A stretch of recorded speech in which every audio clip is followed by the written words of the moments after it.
Good midday, everybody. Yeah, I'm between my height.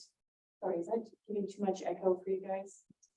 No, it's not bad. Okay, all right, a little bit of echo for me.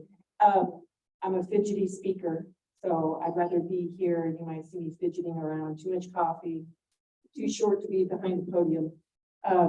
I'm Marganne Allen. I'm the Water Quality Program Manager for Oregon Department of Agriculture. I'll go ahead and let the rest of the panel introduce themselves, and then we'll get right into it. And really, we were trying to keep this higher level, but also seeking to get more. We want to have a lot of audience engagement.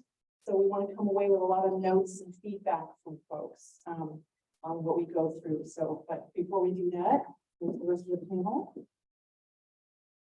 Hi, you all met me yesterday. I'm Karen Stutzman, the Soil and Water Conservation District lead for the state. I'm Tim Bailey here by the Soil Conservation District Board in Wasco.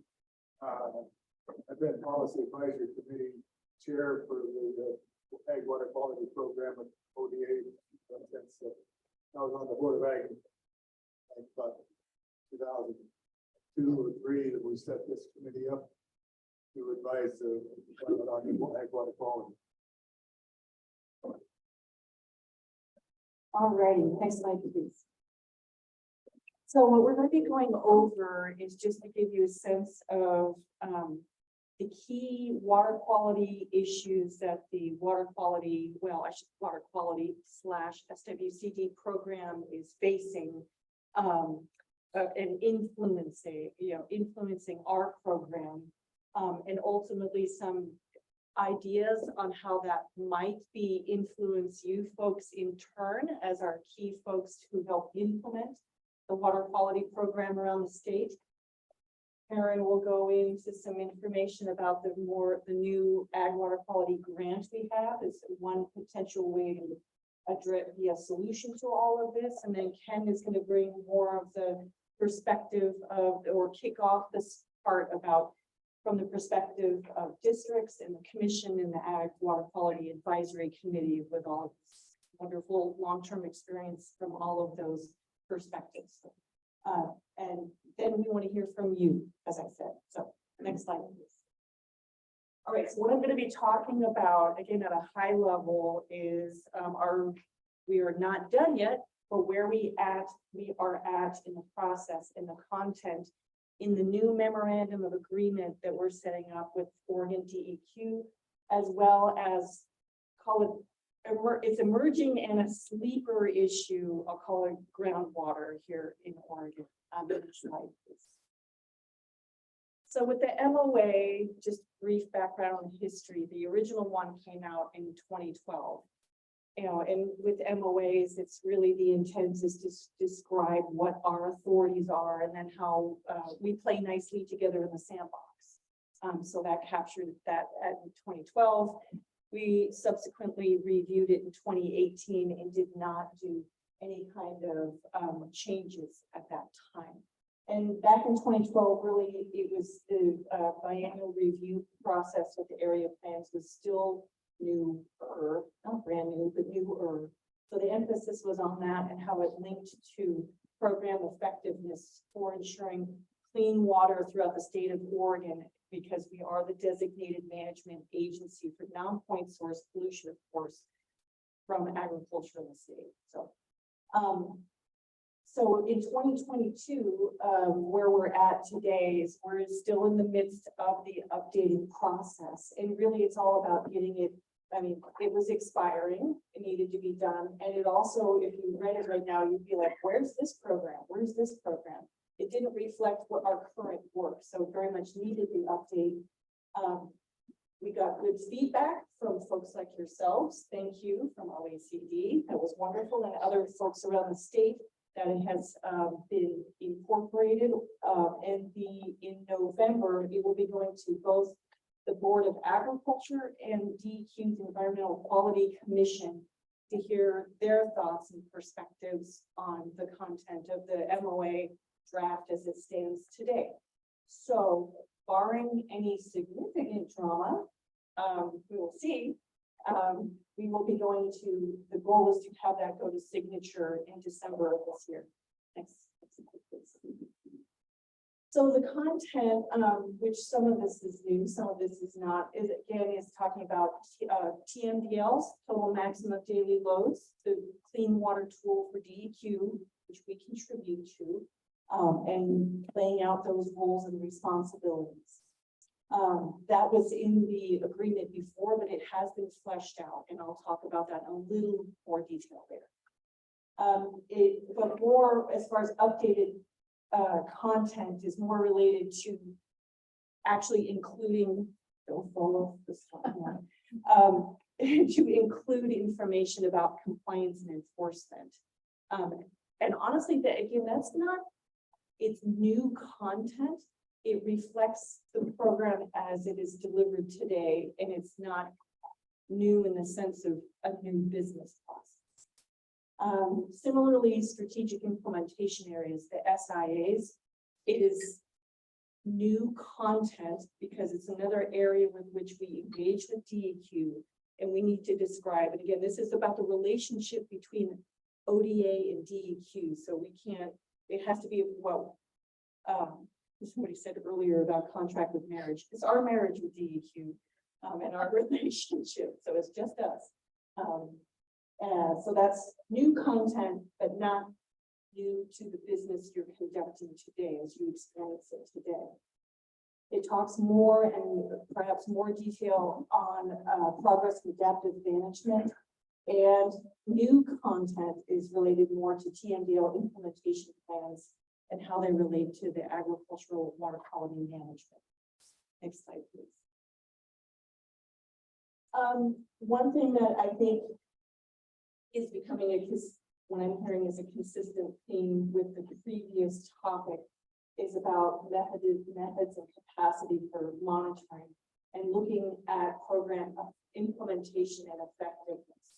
It really comes down to accountability and transparency and how we do our work and how, you know, I mean, there's many people we need to report to, but in particular, talk about the Environmental Quality Commission and the Board of Agriculture and setting, being clear about expectations that we will be reporting to them on how the program is doing.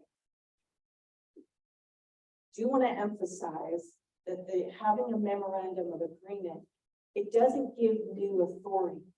That's already set in statute and rule. It doesn't, having an MOA doesn't create new programs or new authorities. So I want to emphasize that. And it does not change the ag water quality program out of the gate. I'm saying out of the gate because it, you know, having an adaptive management component in it does infer there is the possibility in the future that things will change.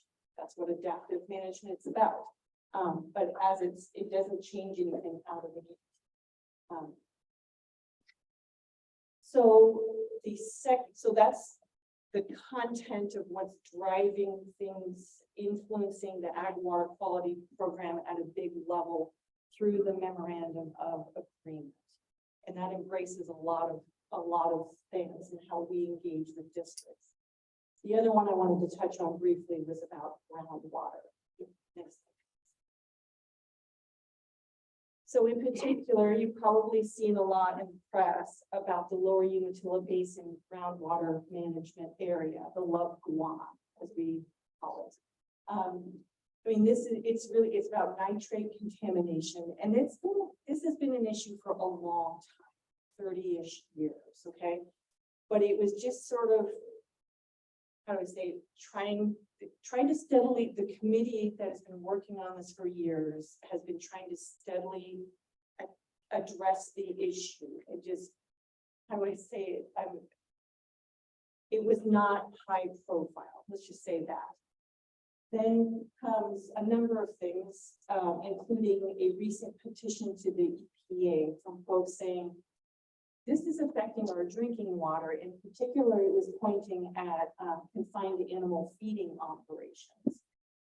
But the indirect outcome of these discussions has been more about how the committee worked to identify the sources and the expected distribution of call it the loading for nitrate contamination, has emphasized the role of irrigated agriculture as well, in addition to chemicals. We've also seen the recent declaration from Morrow County for a county emergency for drinking water purposes because of the nitrate contamination. And really what that does is activate mechanisms to ensure that the local population who's affected, well, that they have further effort to identify who the affected populations are, have education and outreach about the issue, and to ensure a source of clean water from them, whether it's bottled water, a filling station they can go to, or over time getting them home systems that can address nitrate in their water. The longer term issue is where we all come in, right? Also recent DEQ enforcement, levying some very significant fines through their own permitting process, because there's a lot of wastewater permits through DEQ in that region. And I already went through the irrigated agriculture part. So what does this mean for districts? Okay, so I do want to emphasize that it doesn't create new authorities. It doesn't put you folks into a new role. You're not regulatory. You won't be regulatory. I just want to emphasize that. That's still ODA's role. But indirectly, again, this theme is just this driving. People want to know, well, how are we going to fix this? How are we going to respond to TMDLs? How are we going to get the nitrates out of my drinking water? And this all comes back to, again, reporting, monitoring, assessment. How do we tell the story in a more effective fashion? As well as this expanding expectations. I mean, we've always been working on things related to groundwater. The ODA agricultural water quality rules talk about nutrient management, about fertilizer management, about irrigation. It's in different forms throughout the state in different agricultural rules, as well as manure management. That's been a part of our work. But systematically, outside of a complaint-driven process, except for manure management, it really has, at least for ODA, has just been complaint-driven for the rest of it. We don't have a systematic approach to, say, fertilizer management throughout the state, or checking on people's fertilizer management around the state. Next slide.